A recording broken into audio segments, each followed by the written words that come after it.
परमाराध्य सद्गुरु महाराज के प्रवचन का पाठ महर्षि में ही सत्संग सुधा सागर से प्रवचन संख्या 147 आगे के जीवन का प्रबंध।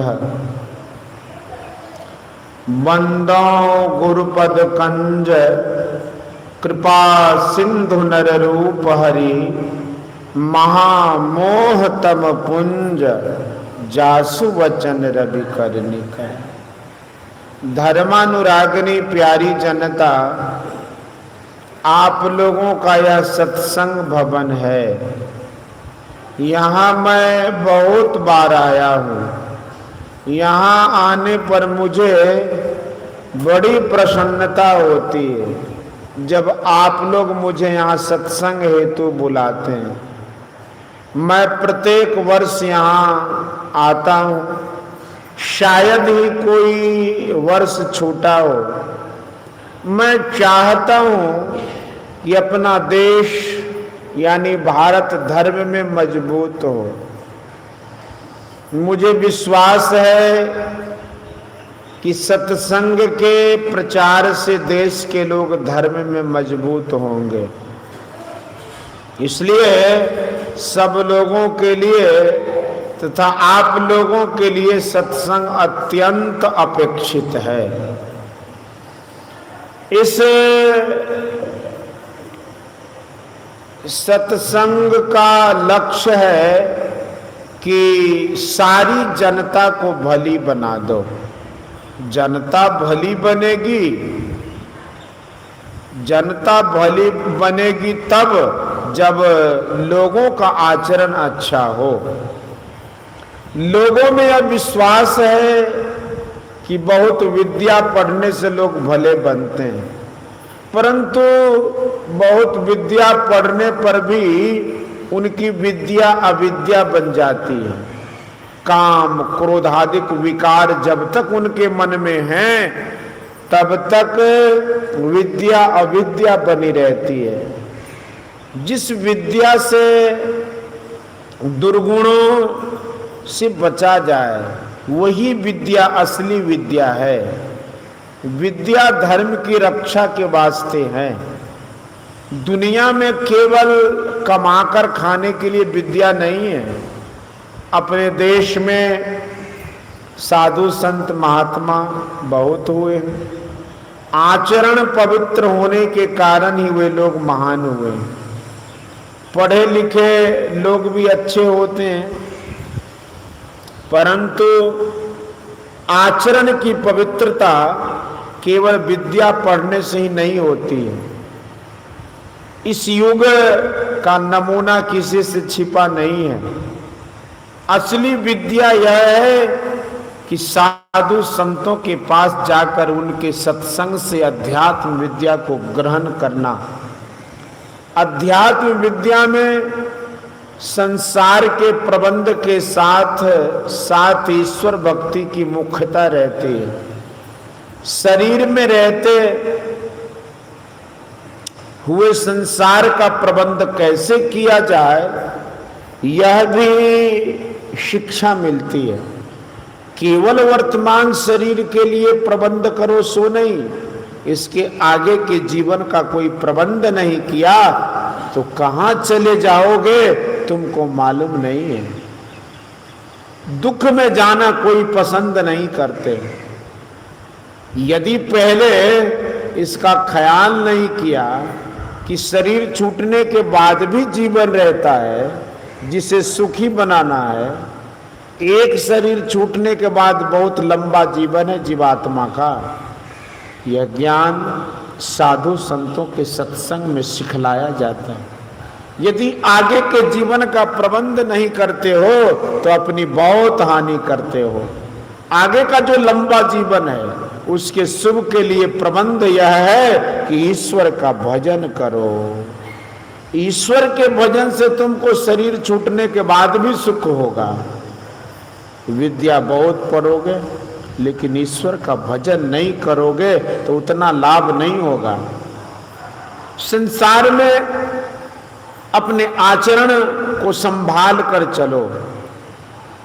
ईश्वर के भजन में पाप भाव मन में रखने से भजन नहीं बनता। दुनिया में कमा खा कर रहने में लोग पाप पुण्य पर नहीं सोचते। इसका विचार नहीं करने वाले को आगे दुख भोगना पड़ता है। ईश्वर के भजन में ऐसी बात नहीं, उसमें पाप से छूटना पड़ता है। इसलिए ईश्वर का भजन करो। भजन में आजकल मत करो। संत कबीर साहब ने बड़ा अच्छा कहा है, आज कहे मैं काल भजूंगा, काल कहे फिर काल, आज काल के करत ही अवसर जासी चाल। ईश्वर के भजन के लिए पहले भजन को समझो। संसार में रूप, रस, गंध, शब्द और स्पर्श, ये 5 पदार्थ हैं। इन 5 में से कोई ईश्वर नहीं। इन 5 को पहचानते रहोगे तो ईश्वर का दर्शन नहीं होगा। चाहे अद्भुत व दिव्य शरीर हो या साधारण शरीर हो, सब में ये 5 पदार्थ रहते हैं। इन 5 का समूह जहां हो वहां समझो ईश्वर नहीं है। ईश्वर तो सब में है, लेकिन किसी की तरह वो नहीं होते।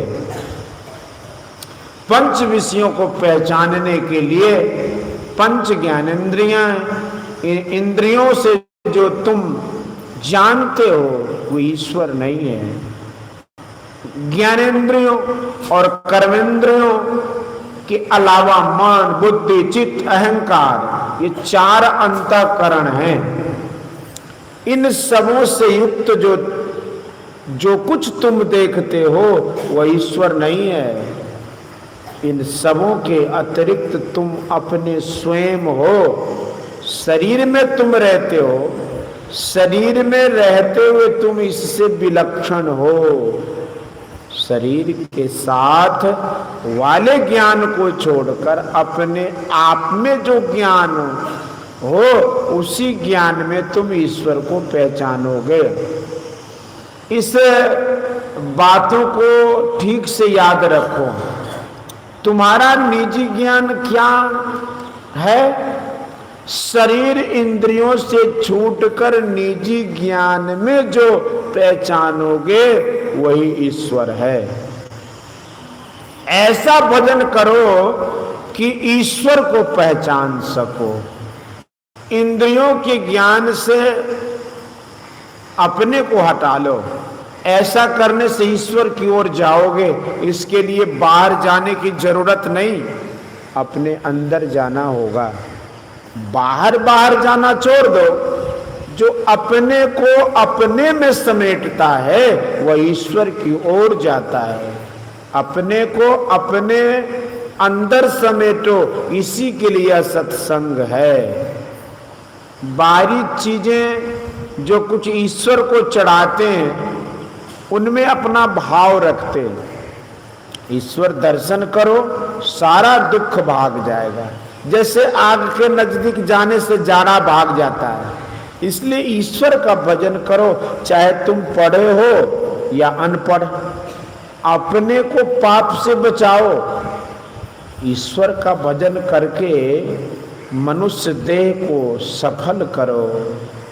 ईश्वर का भजन जो थोड़ा भी करता है वह महाभय से बचता है।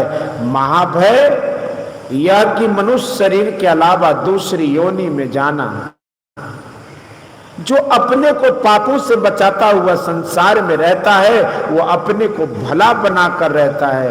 तुम्हारे रहने का घर कितना भी मजबूत हो, लेकिन वह सब दिन के लिए नहीं है। लेकिन सत्संग का घर सब दिन के लिए है। इसलिए घर मजबूत बन जाए, यहाँ समय समय पर बैठकर भजन करो और लोगों को बुलाकर सत्संग भी करो, जैसे मुझे बुलाकर सत्संग करते हो।